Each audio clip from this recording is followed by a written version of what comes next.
Hey guys, this is Jules here with Stone Chrome, and we are here in Raleigh, North Carolina at the Southland Ballroom with Avenue of the Giants. Oz, Derek, Devin, Justin. So tell me a little bit about Avenue of the Giants. How'd you guys start out? We started out back in late 2011, early 2012. Me and Devin working on some music together, trying to write music for other artists, and kind of grew out of that. Okay. Yeah. Cool. So you've released your debut LP, Just Between Us. Yes. Tell us a little bit about that, how the process. Like you said, we formed as this band in October 2012 when Derek came in to play drums, and we'd written a bunch of songs and then wanted to kind of really formulate a sound. We worked at Tree Sound Studios in Atlanta, which is a really well-known studio, and came up with some great songs that we were happy with, and it's pretty organic. He and I write a lot of the melodies together. We piece them together as a band. Justin is a multi-instrumentalist as well, our bass player, but also writes on Derek, guitar. our drummer, is also an engineer and producer. So we're all like kind of do a little bit of everything almost in the, In the process, it's a big mixing bowl of sound and music that hopefully comes out to a nice baked cake. Perfection. I like cake. We dropped it in September 2014, and it was good. And it's done a lot to help us, get our word out about our band, and a lot of people like the music. It's getting picked up by a lot of internet radio stations and other places. It helps us go out and tour, which we love to do. We love to perform live, so that's kind of where we're at here. That's awesome. And you also have a new music video, Yes. FTW. Yes. What was that like making that video? It was a wild and crazy whirlwind of an experience. Our buddy Clifton Collins Jr. is an actor. He's been in films like Star Trek and Pacific Rim and Traffic and Boondock Saints, but he was actually shooting a movie here, or in Atlanta, shooting a movie in Atlanta, and Foz got together with him and ended up playing him the music, and he fell in love with the track, and he's like, well, we'd love for you to shoot a video, and Cliff's response was, yeah, sure, when do you want to do it? And Foz was like, how about right now? I mean, me and Cliff have been known each other for a while, so when he came in, I kind of like pressured him into it, and to say the least. And the way we shot it was pretty cool. We were on the set of a movie called Triple Nine that he's filming. At the time, he was filming in Atlanta. It's got like a bunch of big actors: Woody Harrelson, Casey Affleck, Norman Reedus, Aaron Paul, Kate Winslet. Big. It's coming out in September. It's gonna be awesome. So Clifton's in it. Long story short, and we just kind of went to the movie set, and the producer of the movie and the director both gave us their blessing to shoot the video on set behind kind of the parking lot of where they were shooting. It was cool, man. He'd just kind of turn around and start filming us, and then he'd stop and go do a scene with Woody Harrelson. Of course, the minute he calls action, the sky's open. Right, it was like pouring down rain. It was crazy. That's all. That's real rain. It's not. There's no rain generation. But, it was interesting experience. Yeah, check out the video. Yeah. And also, what is it that musically inspires you guys when you go into the studio? Derek? Any and everything. I mean, we listen to a lot of classic rock. We listen to a lot of modern rock. Foz is more of a classic sense, and me and Devin and Justin bring more of a modern, more to-date sound, and just Today. I love 80s. I'll say it. I'll look at the camera and say I love 80s music. I love pop. I love Taylor Swift. I think that's really important though, because that brings a lot of the amalgamation of what our sound has become. Yeah, it definitely does. Well, the word pop has changed. It's not like back in the day when radio stations had hip hop stations and rock stations. Everything's pop. Pop is popular. So I mean that's what it means. I mean literally it's not defined by genres anymore. There are no genres. You just want to make good music that the majority of people will listen to. That's what we want. We want to write music that's. I mean, mass appeal is the wrong word. We want to write stuff that people enjoy listening to over and over again because it makes them feel good to do so.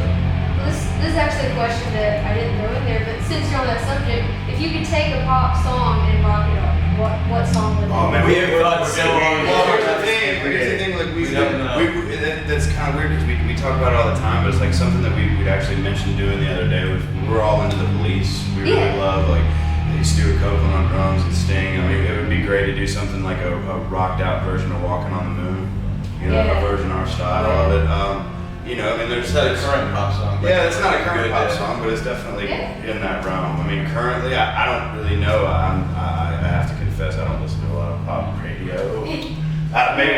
It would probably be something opposite of us, like Katy Perry. Yeah. You know what I mean? Yeah, like Some or E.T. Swift, or Extraterrestrial would be you fun. know, Yeah. that we, or you know, a pop artist that we just would be like the opposite of. That's what we Oh, so that would be a fun. Well, I'd love to work Maybe- with Katy Perry. I think that would be awesome. I'd love to work with Fun. Emma Kinney from The Walking Dead. If you haven't heard her music, you should check it out. they're very talented. There's a lot of good, talented musicians out there that are fun to work with. And if anybody's listening, we'd love to do a crossover. It'd be awesome. Well, Anybody.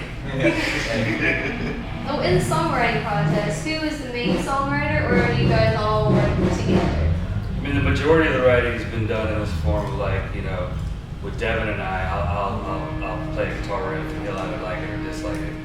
Not that he dislikes it, but you know, Things come really quick. You know what it is? I think you know, music to me is just something that moves me emotionally, whatever it connects with. So I think it's the same thing in the writing process. If I write something that moves him and he's like, yeah, I like that, man, then we'll work on it. It's pretty organic. Derek approaches it a little differently. He kind of has the background of being schooled as an engineer, and so he's very methodical and he plans his stuff out, which is cool. So again, you know, we're always like this cool. Everybody's got a different viewpoint. And there's no like formula. You know, the best is something that works for some person may not work for another person, but when you bring the ideas together and it creates a harmonious situation, it works the same way as having, like Foz said, like writing acoustically or Derek working by himself, you know. Yeah, we all try to help each other out. You know, some people run into a brick wall or just not feeling it. You know, we're like, well, let's pass this over to Derek, pass it to Justin, and see where they take it. Yeah, I mean, he's a killer guitar player, so he has some awesome riffs that we've. I try to be as roll-rounded as possible. You know, that's I try to use the tools of the You should trade. see him on the Glockenspiel. It's amazing. I don't even know what that is. Well, I ask this question sometimes. What is your go-to instrument? And to go ahead and paraphrase, I guess is the word. Brand. Like, what is your favorite brand guitar? Well, we have to talk to the people that we definitely have to shout out Paul Reed Smith guitars who we play. Yeah, my go-to is a white DGT that I've been playing on tour. What's yours? Well, right now I play a PRS SC245 in black. I also play an Epiphone ES335, which is basically a Sheraton 2. But another, go ahead, Justin. Well, I'm doing Fender basses right now, just Fender jazz basses. Cool. But you know, on the top of the PRS, we caught on to them after doing a South by Southwest visit to Texas. And they had a booth, you know, the convention, and I saw they come out with a new line of basses. So I'm like, well, there we go. So I want to hop on the PRS bandwagon, you know, give them a try. So either Fender, PRS, you know, the bass department.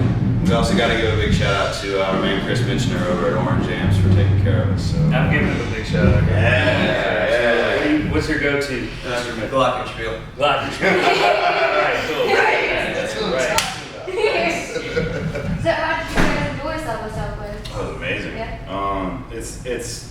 It's crazy, and if you get the chance to go, I would definitely say go. But be prepared to walk about 10 miles a day, drink a lot of water. Oh man. Be prepared for it to just get crazier as the week builds. I think we got in on a Tuesday, and it was really light. But by the time we played our last set with Collective Soul at Jug and Monkey on 6th Street, man, you couldn't move. But it was awesome, and it was so many people. It was inspiring to me as a musician because there were so many people out and interested in seeing live shows, and it was awesome. Okay. There's a lot of music lovers there. That's cool. Foz got to eat a falafel with Scott Weiland. It was incredible. It was great. That was Yeah, how random was that? that was a trip. We spotted on like half a block away. Yeah, influenced us when we were young. Yeah. And Velvet Revolver and the Walkabouts too, his new band. If you haven't checked out Scott Weiland and the Walkabouts, you definitely should. He definitely stands out in the crowd. And you guys were the Atlanta winners for the Hard Rock Rising Battle of Bands. Yes, we How were. that makes you guys feel? It's awesome. It was. You want to take this one? I said that was probably, as far as, you know, my involvement in the band, it was probably the biggest accomplishment, I'd say, you know.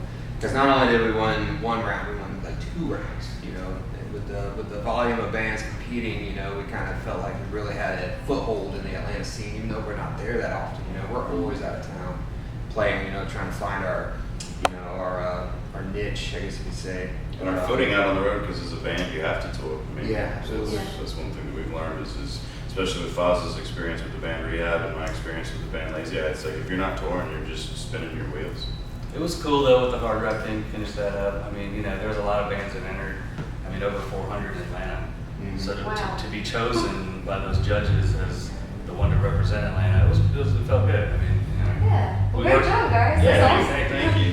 And it's always interesting because it's the term hard rock it can sound generic. It's just it's a hard rock type thing. It's like no, but it was hard rock, the company, right? Yeah. The multinational like. Yeah, it was a cool experience. And the music that they had, I mean, if you look at the 6 people that they chose as the ultimate winners to compete in Barcelona, I mean, there's a lot of talent out there. I mean, and they're from all over the world, and it's inspiring to see that even with dwindling sales in the record business and supposedly, things changing all around us, that people are still making music and that people are still finding ways to be creative, and that's awesome. That is awesome.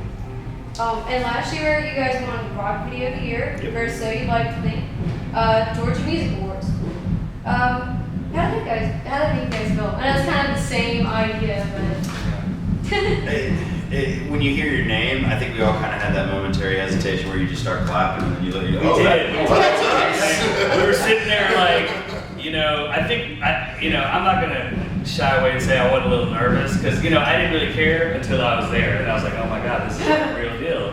You know what I mean? Georgia Music Awards, and then Buckhead Theater. they called our name and we were just sitting there because I had been drinking a little bit because I was nervous.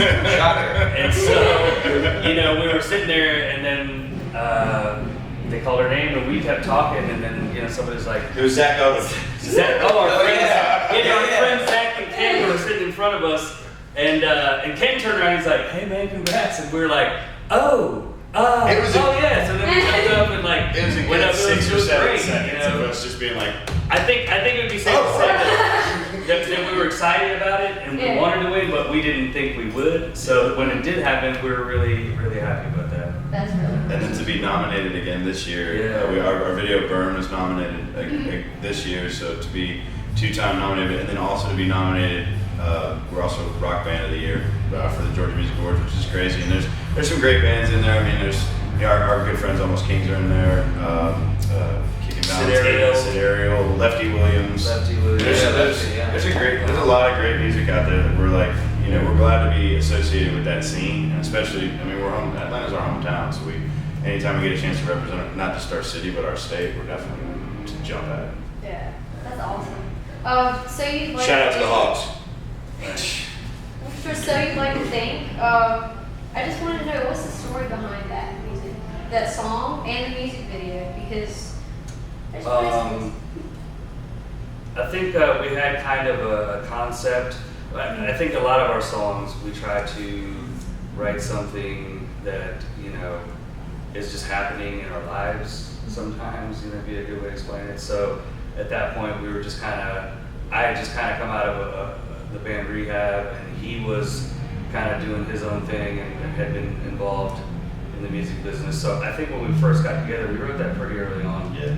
And I think we were just venting about the industry to a degree. There's that whole line where it's like, you let them chew you up, spit you out, bleed you dry, and burn you down, and I would never let you go that route, or So You'd Like to Think. It's just basically like at that point in time, he and I were just both completely burnt out with not being able to trust anybody, because everybody's in your pocket for something. Or, it's not just even about trust, also, it's just, you work really hard to do this. It's not an easy life, and you sacrifice a lot, and sometimes it doesn't turn out the way you expect, right?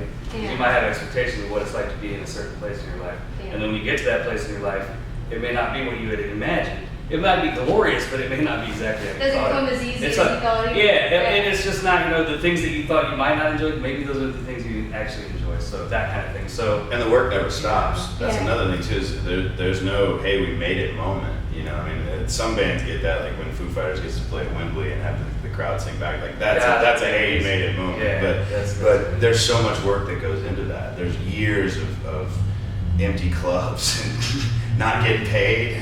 It's a sacrifice. But we don't do it because for love money. it. Yeah, we do it because we love it. We've all had jobs where we made money, but you don't start a rock band and play in a rock Clearly, band. we don't have those jobs anymore.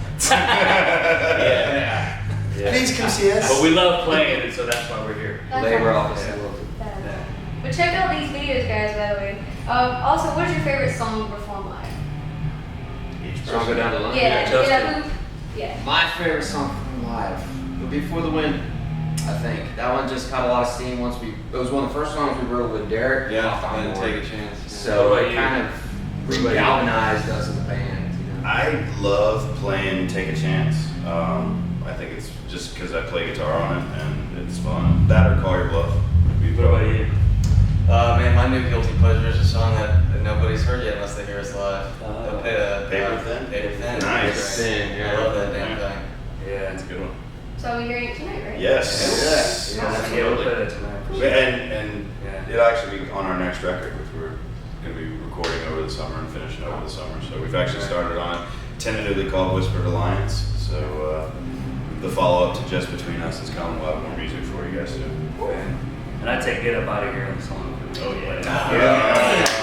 Oh, yeah. Pick Up the Phone is a lot of fun. Pick Up the Phone is We don't play songs that, it's not like we ever sit back and go, God, we gotta play this song again. It's, We try and write because I think like with our history, at least me and Devin, you know, of touring for long times with other bands, you get to realize that you're gonna play this song like every night. So you better write something you really like. Yeah. So I'm not writing songs for people. I'm writing them because I want to play that song. Yeah. And that kind of Absolutely. And for same way, videos. What was your favorite video to make? Like, what was the most fun? I mean, honestly, the Call Your Bluff video was live, so I mean, that's a live performance, so I kind of put that in a different category, but that was a lot of fun, just because we had a full house and there was a lot of energy in the room, but just because it was like not our first real production, but like our first production is this for, so I mean, for me it was Burn, because it was awesome. I mean, just doing it, being outside with all the fire, and then, you know, it was just fun. It was Good director, yeah. Same area. We did a lot of pre-production, a lot of ideas and conference calls. So you like to think, you know, it was a great production too, but it was a lot of kind of off the cuff, like, okay, well, what Yeah, should give we a do shout now? out to Yeah. Aaron Marsh, who directed. So you'd like to That's thank right. and Andrew Byrne, who directed Burn. Burn And Call Your Bluff. and Clifton Collins Jr., who directed For the Win, which is my favorite.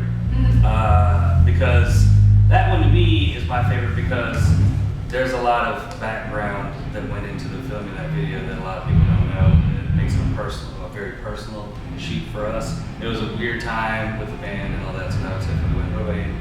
I have to say Burn, yeah. Burn? Yeah. And as a kid, is this what you envisioned doing? Is this what you Yes. always wanted to do? absolutely. Everybody? Absolutely. When I turned 15, yes.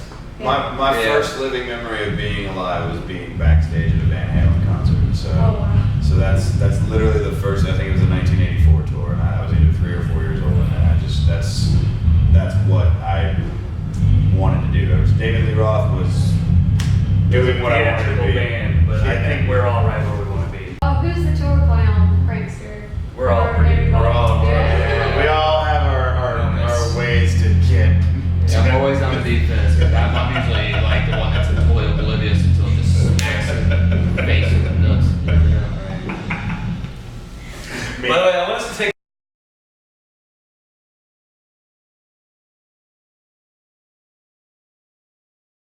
Is there anything else that you guys would like to say to your fans? Check us out at aotgmusic.com if you want to hear the album. Just click the music tab. Hit us up on Twitter, also aotgmusic.com or at aotgmusic. Facebook.com/aotgmusic or SoundCloud.com/Avenue of the Giants. All right. Yeah, Just Between Us is on iTunes. You guys said that. Yeah, that is. All right. Yeah. Thank you for believing in our music, I'd like to say. Yeah. Come see the show. Okay. See you soon. Very nice to meet you. Awesome. Thanks. All right. Avenue of the Giants, check them out. And I will see you guys later.